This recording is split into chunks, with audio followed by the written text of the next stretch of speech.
चलिए आज बात करते हैं हमारे विचारों की उस छिपी हुई शक्ति की, वो शक्ति जो असल में हमारी पूरी दुनिया को आकार देती है।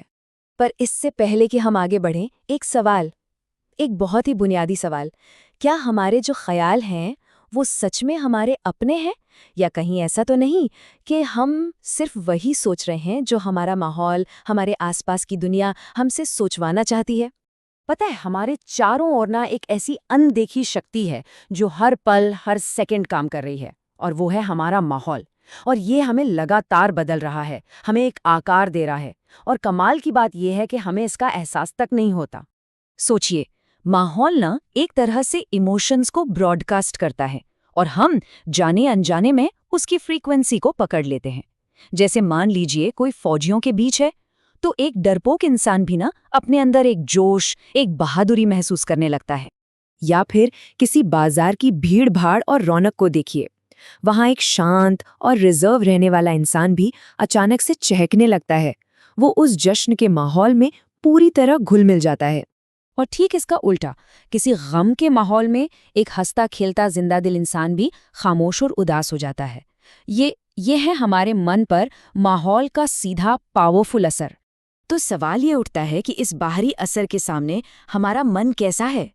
क्या ये किसी तूफान में कांपते हुए एक छोटे से पौधे जैसा है जो दूसरों की बातों से, दूसरों के विचारों से तुरंत उखड़ जाता है? या फिर ये एक मजबूत बरगद के पेड़ की तरह है जो हर आंधी में अपनी जगह पर अटल, बिल्कुल अडिग खड़ा रहता है? अच्छा, अगर एक अकेले इंसान पर माहौल का इतना गहरा असर हो सकता है, तो जरा सोचिए, जब हजारों लाखों मन एक साथ एक ही दिशा में सोचने लगे तो क्या होगा? तब जन्म होता है जिसे हम कह सकते हैं सामूहिक मन की धारा।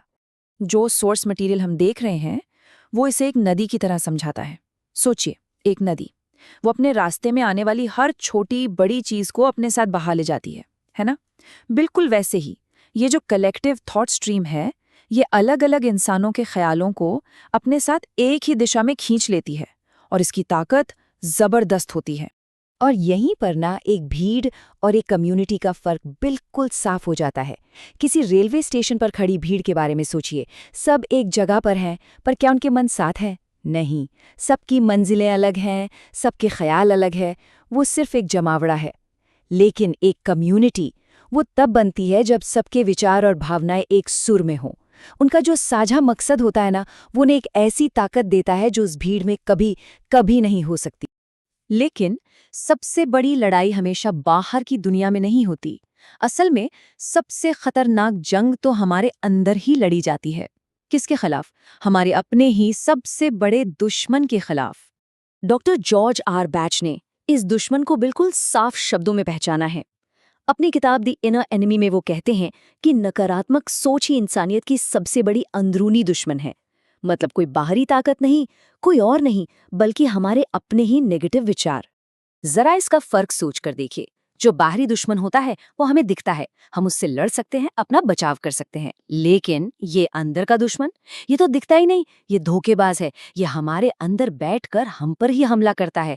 और सबसे खतरनाक बात क्या है पता है? हम अक्सर इसे पहचान ही नहीं पाते कि दुश्मन तो अंदर ही बैठा है। सोसेस इसे एक बहुत ही मजेदार और सटीक नाम देता है, द हैंडसम डेविल। क्यों? क्योंकि ये दुश्मन हमें डराता नहीं है, ये तो हमें लुभाता है। ये खूबसूरत सपने दिखाता है, बड़े बड़े वादे करता है, आसान रास्तों का लालच देता है। और जब हम इसके जाल में फंस जाते हैं, तब यह हमें सीधे बर्बादी की ओर ले जाता है। तो ठीक है, हमने दुश्मन को पहचान लिया, उसकी ताकत को भी समझ लिया। तो अब सवाल यह है कि इसे हराएं कैसे? जवाब है एक नो लिमिट पर्सन बनने के सफर में।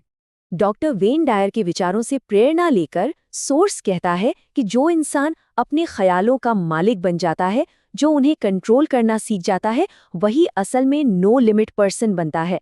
मतलब एक ऐसा इंसान जिसके लिए कोई सीमा नहीं है, कोई बंधन नहीं है। देखिए, ये सोच के दो बिल्कुल अलग तरीके हैं। एक तरफ है डिकोटोमस थिंकिंग, मतलब हर चीज को सिर्फ सही गलत या अच्छे बुरे के चश्मे से देखना। ये एक बिखरी हुई सोच है जो दिमागी तौर पर बीमार करती है।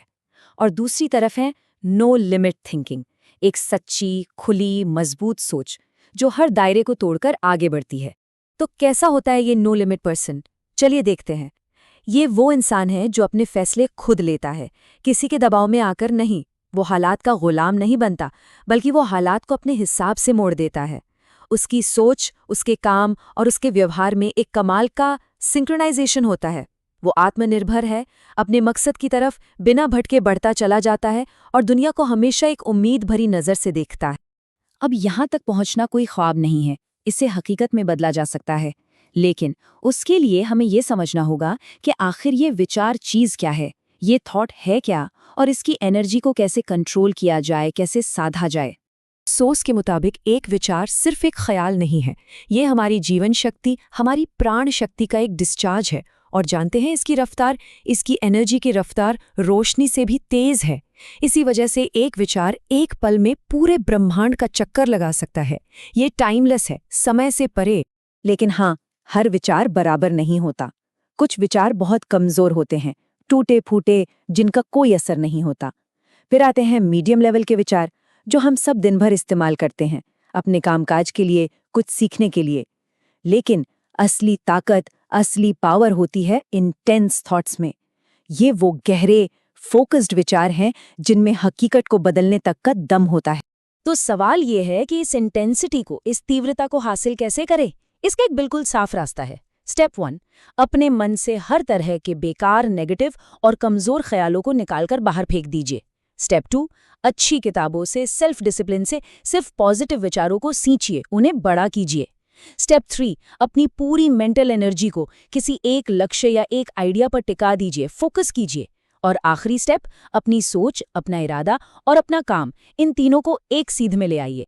जब ये सब हो जाता है ना, तो इंसान की चेतना एक चमत्कारी शक्ति बन जाती है।